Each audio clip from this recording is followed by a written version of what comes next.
اگلی بات یہ ہے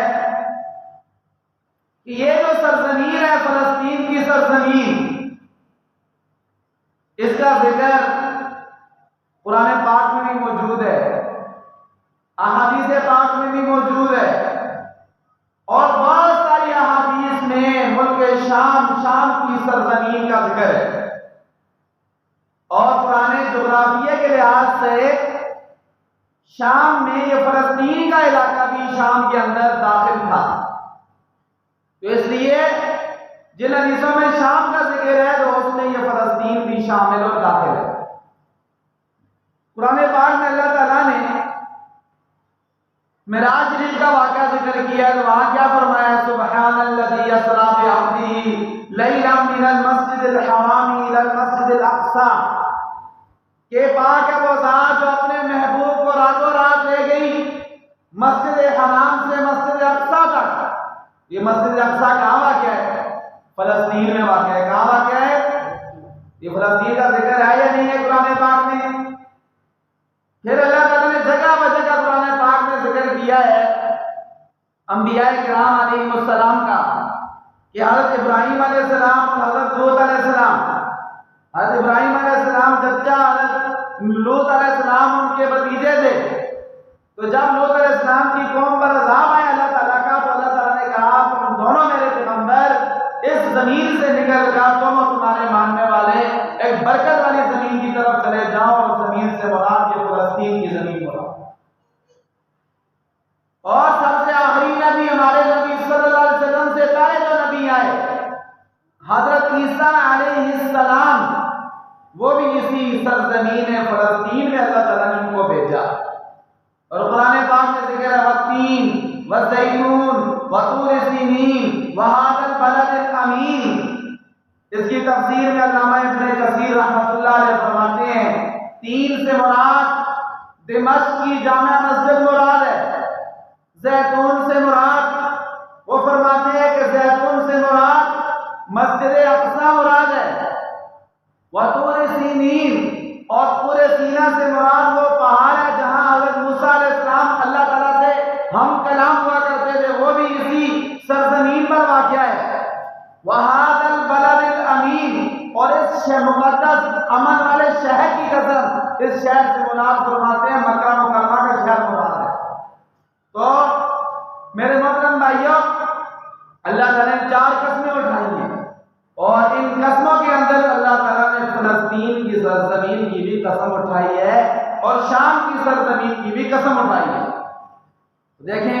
یہاں پر بھی اس فلسطین کی سرزمین کا ذکر ہے، اور میرے محترم بھائیوں پھر اس کے بعد اگلی بات یہ ہے کہ یہ سرزمین اس پر مسجد اقصی واقع ہے فلسطین میں، بہت سارے انبیاء کرام علیہ السلام اس سرزمین پر اللہ تعالیٰ نے بھیجے، اور ان کی قبریں ان کے مدفن اس فلسطین کی سرزمین پر موجود ہے۔ اور مسجد اقصی وہ مسجد ہے جو قبلہ اول کہلاتی ہے، قبلہ اول کہلاتی ہے۔ پہلے شروع میں خانہ کعبہ قبلہ تھا،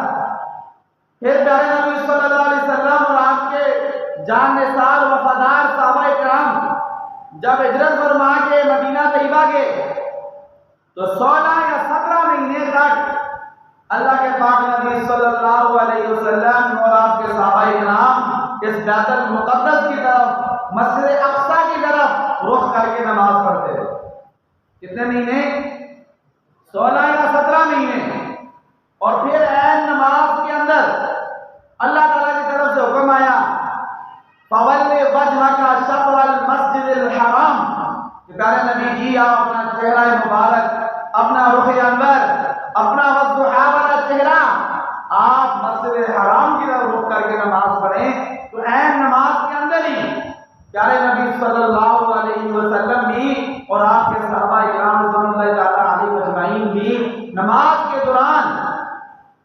مسجد اقصی سے قبلہ اول سے رخ موڑ کے خانہ کعبہ شریف کی طرف رخ کر لیا، اور اس کی طرف نماز رخ کر کے نماز پڑھنے لگے۔ اور آج بھی مدینہ شریف کے باہر ایک مسجد موجود ہے جس کا نام ہے مسجد ذوالقبلتین، ایسی مسجد 2 قبلوں ایسی مسجد جو دو قبلوں والی ہے، وہاں دونوں قبلوں کی نشاندہی ہے۔ مسجد اقصی کی طرف رخ کر کے نماز پڑھ رہے تھے نا، وہ قبلہ بھی اس کی نشاندہی ہے، اور جو ہی نماز کی طرف، نماز کے اندر حکم آیا اللہ تعالیٰ کا، تو وہیں سے رخ پھر بیت اللہ کی طرف کر دیا۔ اس مسجد میں دونوں قبلے موجود ہیں، دونوں طرف رخ کے نشانات موجود ہیں۔ تو یہ ہے کہ یہ مسلمانوں کا قبلہ اول ہے، مسلمانوں کا قبلہ اول ہے۔ اور معراج شریف کے موقع پر ہمارے پیارے نبی حضرت محمد مصطفیٰ صلی اللہ علیہ وآلہ وسلم نے اسی مسجد اقصی کے اندر پہلے سارے انبیاء کرام علیہ السلام کی امامت کرائی ہے، سب کو نماز پڑھائی ہے۔ اسی لیے ہمارے پیارے نبی صلی اللہ علیہ وسلم کا لقب امام الانبیاء مشہور ہو گیا۔ کیا مشہور ہو گیا؟ امام الانبیاء۔ کیوں کہتے ہیں کہ نبیوں کے امام؟ اسی لیے کہتے ہیں کہ ہجرت کے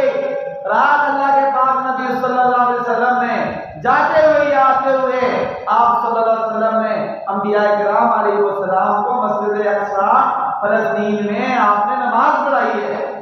مصلی پر کھڑے ہوئے ہیں، سارے نبی پیچھے، حضرت آدم علیہ السلام، حضرت ابراہیم علیہ السلام، حضرت موسیٰ علیہ السلام، حضرت عیسیٰ علیہ السلام، حضرت داؤد علیہ السلام، حضرت سلیمان علیہ السلام، اور سارے انبیاء کرام علیہ السلام۔ نماز کا ٹائم ہوا تو دیکھ رہے ہیں دوسرے کو، جبرائیل علیہ السلام آئے اور حضور کا ہاتھ پکڑ کے مصلی پر کھڑا کر دیا، فرمایا ٹھیک ہے آدم علیہ السلام آپ سے بڑے ہیں، ٹھیک ہے جی، جدے آپ ساری انسانیت کے باپ ہیں، ابراہیم علیہ السلام کی بھی آپ کے آباء و اجداد میں سے آتے ہیں، لیکن یہ منصب امامت یہ آپ کے لائق ہے، آپ کو امام الانبیاء بننا ہے اللہ تعالیٰ کی طرف سے، اس لیے آپ مصلی پر۔ تو ہمارے پیارے نبی صلی اللہ علیہ وسلم نے اسی مسجد اقصی میں نماز بھی پڑھائی ہے، اور میں